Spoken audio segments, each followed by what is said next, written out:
جو یوئل نبی کی کتاب ہے اسے لکھنے والا خدا کا بندہ جوئل ہے.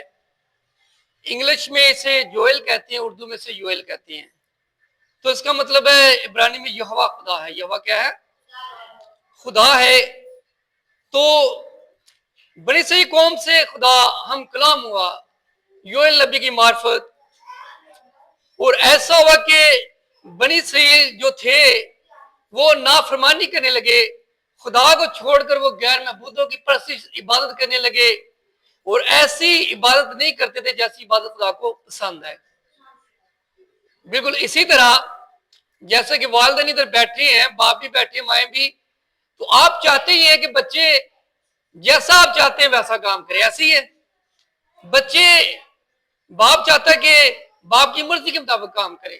تو بالکل اسی طرح آسمانی باپ بھی چاہتا ہے ہم خدا کے بیٹے اور بیٹیاں ہیں، خدا کے بچے ہیں.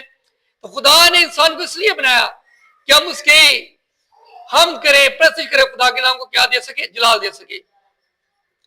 پھر ہوا کیا کہ ان کے کھیت اجڑ گئے، کھیت برباد ہو گئے، ان کا جو غلہ تھا کھانے پینے کی چیزیں وہ خراب ہونا شروع ہو گئی، اور روغن ضائع ہو گیا، میں ختم ہوگی، اور ان کا جو کاروبار تھا وہ فروٹ کا کاروبار تھا، پھلوں کا، اور وہ بیچتے، اس سے وہ روپیہ پیسہ کماتے. لیکن لکھا کہ تاک خوش ہوگی، تاک کہتے ہیں انگوروں کے باغ کو، انگور خشک ہونا شروع ہو گئے. پھر انجیر کے جو درخت تھے وہ بھی مرجھا گئے. یہ ان کا کاروبار تھا. آپ کو پتہ ہے انجیر بڑا مہنگا فروٹ ہے. انار، کھجور اور سیب کے سب درخت مرجھا گئے. اب لوگ یہ پریشان ہیں کہ ہم کریں تو کیا کریں، ہم کیسے بحال ہو سکتے ہیں، ہمیں کون بحال کر سکتا ہے؟ تو کلام کا میں لکھا ہے، اگر ہم اس کی پہلے باب کی 14ویں آیت پڑھے تو کلام کا میں لکھا ہے، روزہ کے لیے ایک دن مقدس کرو، مقدس محفل فراہم کرو، بزرگوں اور ملک کے تمام باشندوں کو خداوند اپنے خدا کے گھر میں جمع کر کے اس سے فریاد کرو. اس سے کیا کرو؟ آمین. تو لکھا ہے کہ لوگوں کو جمع کرو. کہاں پر جمع کرو؟ اپنے گھر میں، کسی کے گھر میں نہیں، لکھا خدا کے گھر میں. کس گھر میں؟ خدا کے گھر میں. اور روزہ رکھو، دعا کرو، خدا کی طرف آؤ. تو پھر خدا کیا کرے گا؟ اپنے کرم کی نگاہ کرے گا. تو جو دوسرے باب کی 14ویں آیت میں پڑھا گیا، یہاں پر بھی خدا فرماتا ہے آپ بھی پورے دل سے روزہ رکھ کر گریہ زاری ماتم کرتے میری طرف رجوع لاؤ. کس کی طرف رجوع لاؤ؟ خداوند کی طرف. رجوع لانے سے مراد یہ ہے کہ ایک سائڈ سے دوسری طرف جانا. اگر ہم بدی برائی کے کام کر رہے ہیں، ان کو چھوڑ کر خدا کی طرف رجوع لائیں، خدا کی طرف آئیں، توبہ کریں، برے کاموں سے باز آئیں. اور اس کے لیے جو یونانی لفظ ناہم استعمال ہوا ہے، اس کا مطلب پشیمانی، ندامت، پچھتاوا ہم کریں. اور دوسرا لفظ شوب استعمال ہوا ہے کہ گناہ کو چھوڑ کر خدا کی طرف آئیں. گناہ کو چھوڑ کر کس کی طرف آئیں؟ خدا کی طرف آئیں، اور توبہ کریں، پچھتائیں، گناہ کو ترک کریں، خیر بات کہیں اور رجوع لائیں. اس کا مطلب خدا کی طرف آئیں. کس کی طرف آئیں؟ خدا کی طرف. کیونکہ لکھا ہے پاس توبہ کرو اور رجوع لاؤ تاکہ تمہارے گناہ مٹائے جائیں اور خدا کے حضور سے تازگی کے دن آئے. آمین. کس کے حضور سے تازگی کے دن آئے؟ خدا کے حضور سے. تو انہوں نے اب کیا کیا؟ خدا ان سے یہ کہہ رہا کہ پورے دل کے ساتھ. کس کے ساتھ؟ لکھا ہے اپنے سارے دل، ساری جان، ساری طاقت اور عقل سے خدا نے اپنے خدا سے کیا رکھے؟ محبت رکھ. کچھ لوگ پورے دل سے محبت نہیں خدا سے کرتے. کیسے؟ بالکل اسی طرح جس طرح لوط کی بیوی، لوط اور اس کی 2 بیٹیاں خدا سے پیار کرتے. کس سے پیار کرتے؟ اس کی بیوی بھی خدا سے پیار کرتی، لیکن پورے دل سے وہ خدا سے محبت ہے، وہ خدا سے بھی محبت رکھتی ہے، اور وہ دنیا داری کو، دنیا کی چیزوں کو بھی دیکھ رہی ہے. خدا نے کہا کہ یہاں سے نکلو، یہاں پر میں آگ اور گندک برساؤں گا. لوگوں نے توبہ نہ کی، خدا کی طرف نہ آئے. لیکن یہ لوگ خدا کے لوگ تھے. لوط اس کی بیوی جو تھی، لوط اور اس کی بیوی، اس کی 2 بیٹیاں وہاں سے نکلے، لیکن لوط کی بیوی پیچھے مڑ کر دیکھ رہی ہے. کدھر دیکھ رہی ہے؟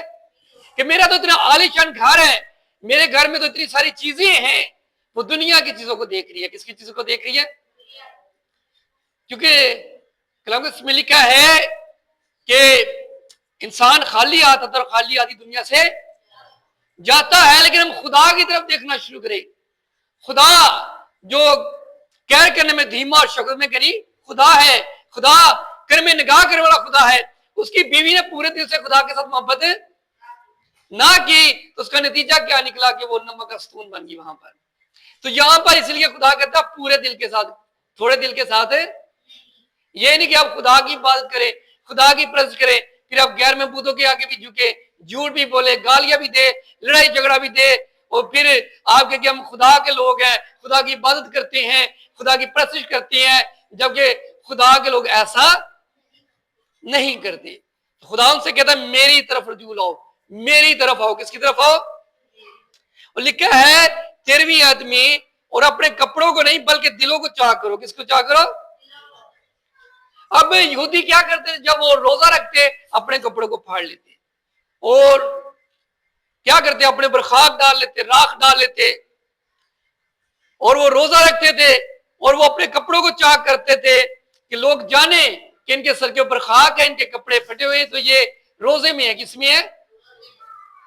اور وہ دکھاوے کا روزہ رکھتے تھے، اور وہ سوموار اور جمعرات کو روزہ رکھتے تھے، کیونکہ مقدس موسیٰ جس دن پہاڑ پر جاتے ہیں وہ جمعرات کا دن تھا، جب واپس آئے تو وہ سوموار کا دن تھا، جب 10 احکام لینے کے لیے پہاڑ پر مقدس موسیٰ گئے.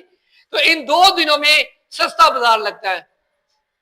اچھا یہ سیلہ بھی ساڑھے لگ دیا نہیں ہے نا، میں بھی سیل دیکھتا ہوں، ہر انسان کی خواہش ہوتی ہے کہ ہمیں سستی چیزیں ملے ہے نا. تو وہاں پر کیا ہوتا ہے؟ مہنگی چیزوں پر رش ہوتا ہے، یا جہاں پر سستی چیزیں بک رہی وہاں پر رش ہوتا ہے. کہاں پر ہوتا ہے؟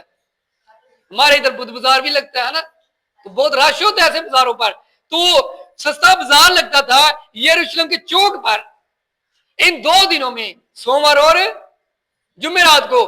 تو یہ لوگ کیا کرتے؟ یہودی لوگ جو روزہ رکھتے تھے، روزے میں تھے، اپنے کپڑوں کو پھاڑ لیتے، سر پہ خاک ڈالتے اور چوک پر یہ بیٹھ جاتے. چوک پر یہ کیوں بیٹھتے؟ کہ لوگ جانے کہ یہ روزے میں ہے. کون جانے؟ دکھاوے کا روزہ.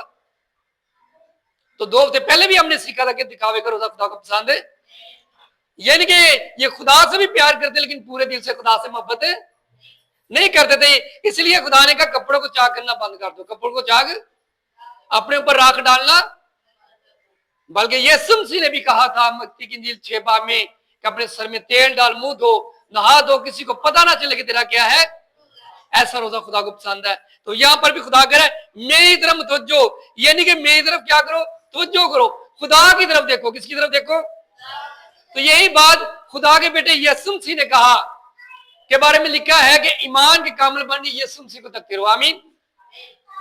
مقدس پطرس یسوع مسیح کا شاگرد ہے، لیکن جب تک وہ یسوع کو دیکھتا رہا پانی پر چل رہا ہے، لیکن جب اس نے دنیا کی طرف دیکھنا شروع کیا، خدا بھی یسوع مسیح کو دیکھنا چھوڑ دیا، تو وہ کیا ہوا؟ ڈوبنا شروع ہو گیا. پھر اس نے پکارا خدا مجھے بچا، اپنا ہاتھ بڑھا، اپنا ہاتھ.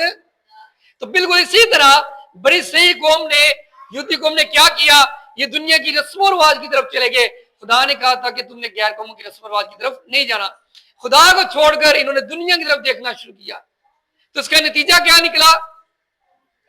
کہ ٹڈی دل کہتے لشکر کو، کہ وہ آتی ان کی ساری فصلیں جاڑ کر جاتی. ایک گروہ آیا، فصل کو جاڑ کر دیا، وہ چلا گیا. دوسرا گروہ آیا جو بچا، وہ دوسرے گروہ نے جاڑ کر دیا، تیسرے نے. اس طرح ان کی ساری فصل کیا ہو جاتی؟ تباہ و برباد ہو جاتی، ان کا نقصان ہوتا. پھر کیا ہوا؟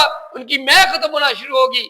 ان کا جو روغن تھا جن سے وہ کاروبار کرتے تھے، بیچتے تھے، پھر ہم دیکھتے کہ گروہ کا تاک خشک ہو گیا، انجیر کا درخت مرجھا گیا، نار کھجور، یہاں تک کہ انسان کے اندر سے بھی خوشی جاتی رہی. ظاہری بات ہے جس کے گھر میں کھانے کو کچھ نہ ہو خوش ہوگا یا اداس ہوگا؟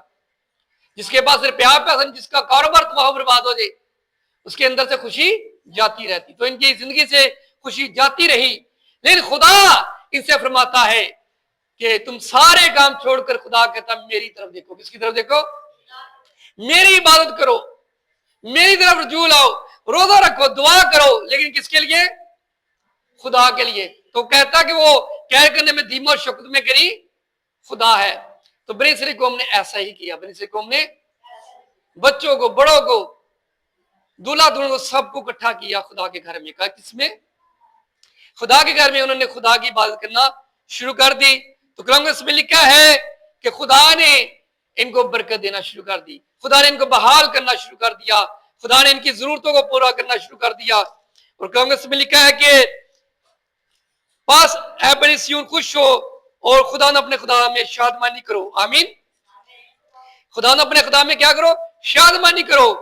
کیونکہ جو سال آپ کے ضائع چلے گئے تھے خدا نے آپ کو دگنی تگنی 100 گنا برکت دیا. ہلیلویا. خدا نے ان کو بحال کر دیا. خدا نے ان کو کیا کیا؟ ان کی زندگیوں سے پریشانیاں، بیماریاں جاتی رہی.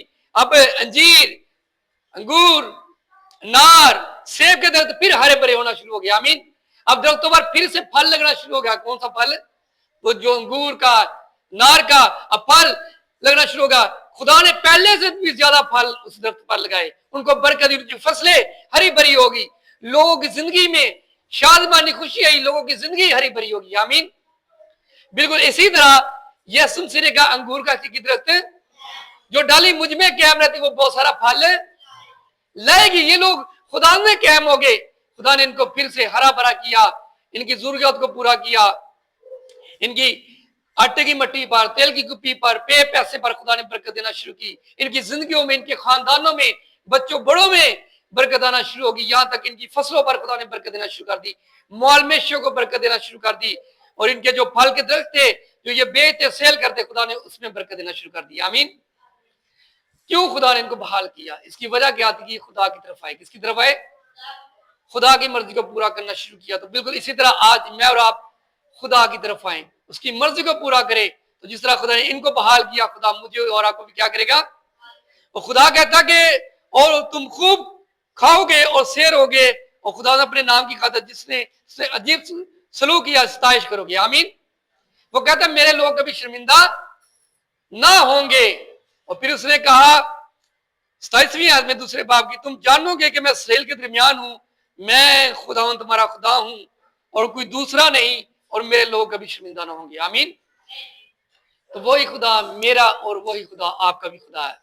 اگر آج ہم دکھوں میں، بیماریوں میں، پریشانیوں میں، بے روزگاری میں ہماری زندگیاں برباد ہو رہی ہیں، ہماری زندگیوں میں پریشانیاں آ رہی ہیں، تو آج خدا مجھے آپ کو داچ کی کلیسیا کو بحال کرنا چاہتا ہے. برکت پر برکت دینا چاہتا ہے. وہ آپ کی روٹی پانی پیسے پر، آپ کی زندگی پر برکت دینا چاہتا ہے. لیکن آپ کیا کریں؟ خدا کی طرف لوٹ آئیں، اس کی عبادت کریں، اس کی پرستش کریں، اس کے نام کو جلال دیں. خدا مجھے اور آپ کو اس پانی سے بچے. آمین. وقت ہے کہ ہم بچوں کے ساتھ مل کر شکرگزاری کا گیت گائیں گے.